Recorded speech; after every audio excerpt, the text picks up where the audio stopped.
the station covering all of the DMV. This is DC News Now. Tonight on DC News Now at 7, Congress dips its hands in the district's affairs again. But how are residents responding? Our political and government reporter Leonard N. Fleming has some reaction. And two sisters missing for 3 years finally found. What we know about the woman accused of taking the girls away from their father. Plus, Facebook settles after allegedly selling users' data. How consumers can cash in on the multi-million-dollar settlement. good evening and thank you so much for joining us for DC News Now at 7. I'm Tasmin Mahfouz. And I'm Annalisa Gale filling in for Chris Flanagan. We begin this hour with a check on our forecast with Chief Meteorologist Janessa Webb. It's getting hot, hot, hot. As, it's getting hot. Yeah, we're super excited because we're going to beat records tomorrow afternoon. It's already very warm outside. I don't officially say the hot word until we hit 90 degrees. It's kind of my rule in meteorology here. So the daytime highs this afternoon back into the upper 80s. Culpeper, you were the one spot at 90 degrees this afternoon. So live cam, you have a good haze across the DMV just because of that southerly flow. But man, tonight is going to be pretty fantastic across most of the region. These are our official highs. They're starting to come in out towards Reagan, 86 degrees, the Dulles area in the upper 80s as well. Leesburg, 88. So very warm air even for our western communities. It has been slightly cooler this afternoon from Annapolis into Lexington Park due to that bay breeze. Now temps 24 hours ago are about 5 to 10 degrees warmer, so we're excited about that. It's been a gradual flow throughout this week of warmer air, and tomorrow afternoon we're going to settle back into the 90s. It's fairly early for us to see 90-degree weather in 2022 and 21. We didn't see that until the middle of May. I want you to be in the pool tomorrow afternoon. Enjoy being out and about across the DMV, but on Saturday we do have changes in our forecast. We'll look at that coming up.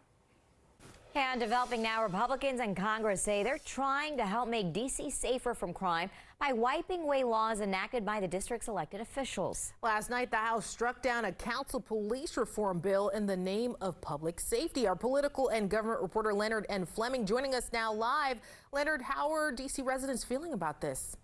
They are not happy at all. People I talk to all across the district say that Congress has overstepped, and they wonder where it will all end. They're trying to get headlines. They're trying to feed their base. They're trying to make an issue about D.C. when it's really not an issue with us in D.C. This is Pastor Anthony Motley as we walked in Southeast D.C. He's troubled by the Republican-led House striking down D.C. laws in the name of public safety. Yeah, we have some problems, but we got problems all over the country. Some rural areas that have some problems too. All across the district, people who live here say they think Republicans in Congress, with the help of some Democrats, are trampling on D.C. rights. We have no representation. So says Dolores Walker as she listened to a video of Republican Kentucky Representative James Comer speak about why he supported rejecting the police reform bill. The council has continued to overlook its law enforcement officers in favor of progressive, soft-on-crime policies. When has Congress had our best interests at heart, period? Let me say that. We have no representation on the Hill.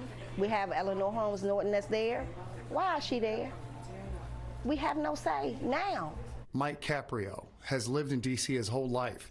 He's seen crime rise and fall and rise again. Congress is grandstanding, he says. If they're going to meddle, they should meddle everywhere, not just D.C.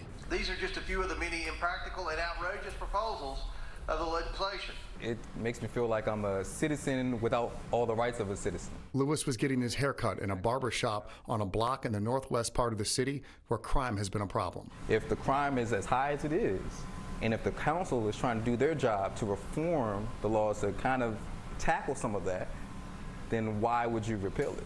That's a simple answer for Motley. They're bullies. While people in the district welcome more resources to fight crime, they still want their independence and for Congress to hear their demands of granting statehood. But that has been an argument that still falls on deaf congressional ears. Reporting from the studio, Leonard N. Fleming, DC News Now. Back to you. I wonder, every day throughout the day, I'm wondering what kind of environment they're in. You know, if they're okay, if they're safe, if they're healthy. And that interview was 7 months ago from a Florida father desperately trying to find his two daughters who he believed were in D.C. So Hannah and Sky were 7 and 5 years old when they disappeared from Waynesboro, Pennsylvania. We have new details tonight about their mother, LaShonda Lee. Yes, she is accused of abducting the two girls after she lost custody to their father in March of 2020. Earlier today, Lee was in court charged with 2 counts of interference with the custody of the children. She's scheduled for another hearing on April 25th. Her bail is set for $25,000. It's not clear where the 2 girls were found exactly. The sisters are now in the custody of Children and Youth Services. Their father had asked the community for help with searching for the 2 for those 3 years. And now in a statement, he says, quote, "I'm so grateful for everyone's support in helping us get to this day. Time froze 3 years ago when my beautiful girls were suddenly taken from my life. I'm overjoyed and now focusing on getting the girls back home with me." And an update now on the Marine Corps Base Quantico. Earlier today, a shelter-in-place order was put in place for all members across the base. That shelter-in-place order has since been lifted, and the base was closed for more than an hour under a code red. Investigators say a backfiring car was a reason for the caution. No injuries were reported. All right, and helping you stretch your dollar tonight as Facebook's parent company Meta agreed to settle in court after users' personal data was sold to third parties. Now, potentially millions of users can get a chunk of that money. DC News Now's consumer reporter Ben Dennis explains. Well, a judge ordered Meta create a $725 million settlement fund, a huge chunk of change. And anyone who had a Facebook account in the past 15 years can submit a claim to get part of the cash. And there are several ways to have it delivered right to you. Facebook users sued the tech company and alleged Facebook shared personal user data with third parties, including information about users' friends without permission. The allegations add the data went to third-party app developers, business partners, advertisers, and data brokers. And Facebook allegedly didn't properly monitor third-party access to the data. As for the settlement, who can submit a claim and get money? Facebook users in the U.S. between May 24th in 2007 and December 22nd last year. The amount paid will depend on how many people submit valid claims. A point will be applied to each month of an active account, and that will be used to determine your payout. And the deadline to submit a claim is August 25th this year. Here's how district consumers responded to the settlement and data sharing allegations.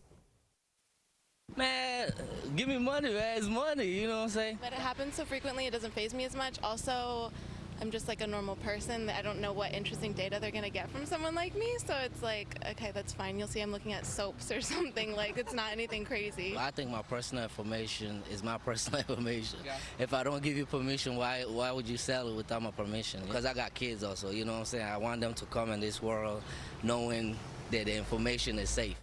And we showed consumers exactly where to go. Visit FacebookUserPrivacySettlement.com and put your contact information, including the email for any Facebook account you may have had, and choose the payment method to receive your part of the settlement. Still some time to cash in. We've got the links you need to file a claim on our website at DCNewsNow.com. Ben Dennis, DC News Now, back to you. And today the House passed a bill to prohibit school sports programs from allowing transgender athletes to participate. Our Rashad Hudson reports. This bill appears to be dead on arrival in the Democratic-controlled Senate. House Republicans, though, say the bill is about fairness in women's sports, but Democrats say it's offensive and can be harmful to the transgender community. The bill is passed. In a party line vote Thursday, House Republicans passed a bill prohibiting transgender athletes from playing in women and girls sports at federally funded schools. Not one Democrat could stand up for Title IX or stand up for women in sports. While prohibiting them from competition, the bill would allow transgender players to attend practices and other activities as long as the training does not prevent any female from participating. It's about fairness. New York Congresswoman Elise Stefanik says banning transgender athletes is a way to ensure the civil rights law known as Title IX keeps protecting women. This is about protecting women's sports now and into the future. But House Democratic leader Hakeem Jeffries called the bill offensive and says it will harm the transgender community. Extreme MAGA Republicans doing everything possible to jam their right-wing ideology down the throats of the American people. Jeffries says Congress should not be in the business of regulating women's sports. Let's allow the relevant organizations involved in elite sports competition to do what they do. And when it comes to regulations, the NCAA already has policies that deal with this matter, and so does the International Olympic Committee. Reporting in Washington, Rashad Hudson, back to you.